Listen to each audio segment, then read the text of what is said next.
So in many of the countries that China goes into, and I'll use the Solomon Islands as an example, because it until 2019, the Solomon Islands recognized Taiwan, and it switched to China in 2019, and we've seen so it's a very short time, but we've seen a very substantial shift in the domestic reality of the people of the Solomon Islands as a result of that shift.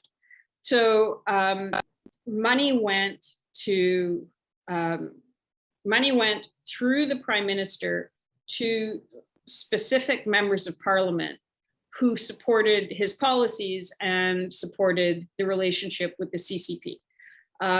At the same time, in one particular province, Malaita province, which did not want to switch to the CCP, wanted to stay with Taiwan, and a big reason for that is very important, which is that, and we know this because they put out a statement in 2019 saying they did not want CCP companies operating in their province, and it had to do with them being people of faith. They're devout Christian, and they didn't want to deal with a country where they actively persecute people of faith. And so, which is very important, because in the Western discussion about China, this issue of faith is not brought up very much.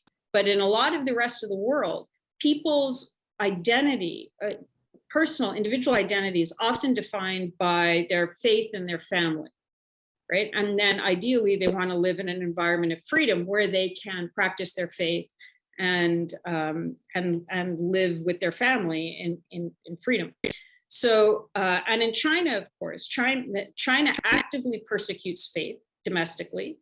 Obviously the Uyghurs, but definitely the Tibetans and the Christians, and and the Falun Gong, who are, and they're used for body parts, for transplants, for pay. I mean, it's horrific, because you have to have sole reliance on the Chinese Communist Party.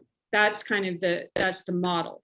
So they don't want you to have an extended family system, which is one of the, they got the one-child policy destroyed the family. And they don't want you to be a person of faith, because that also gives you a sense of self or identity or security that is not dependent on the state. So the people of Malaita province, the Solomon Islands, recognize that.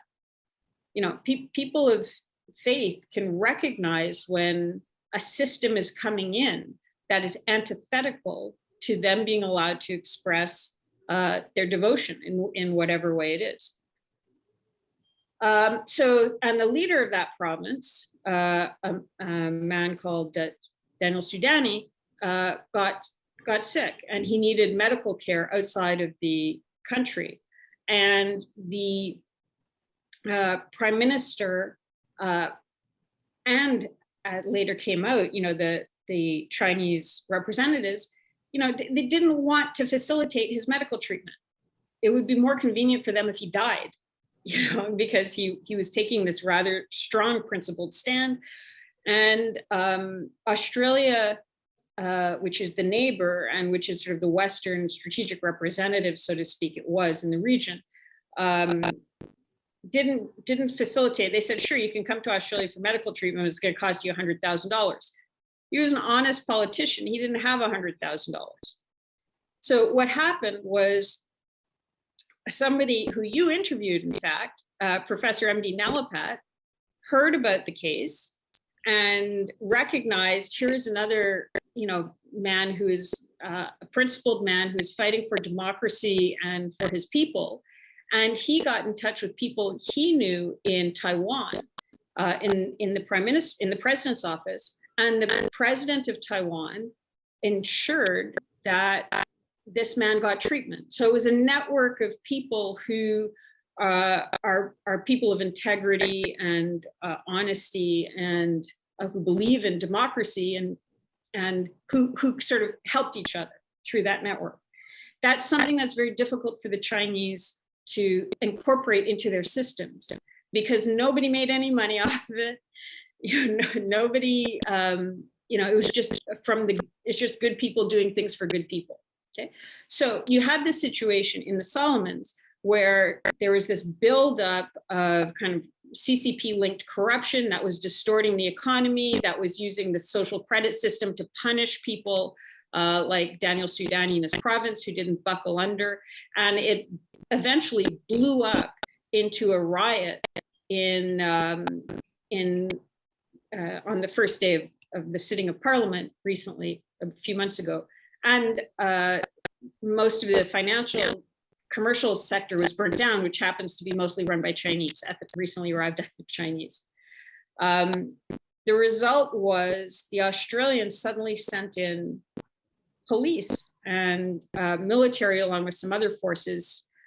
So you had the situation where you had the Australians coming in to create a secure zone for a corrupt pro-PRC government. They soon realized that there was a problem with that, and then they started talking about maybe withdrawing, and then very soon after, the Chinese announced they would be sending police advisors and riot gear. So the situation that we have now is the police advisors have arrived in the Solomon Islands, and they are going to be working very closely with the Solomon Islands police and this corrupt pro-PRC prime minister in the Solomons. And this is an incredibly dangerous situation for people like Daniel Suidani, and those who don't want to buckle under CCP influence.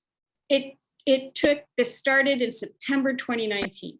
It took less than 2.5 years to turn this country that had some problems for the Chinese to come in to create even bigger problems and suck in a Western power with a very short-sighted policy and create a situation where you have Chinese police advisors sitting in the heart of the decision-making processes in the country. And they're talking about doing things like delaying the election and trying to do all sorts of stuff like that.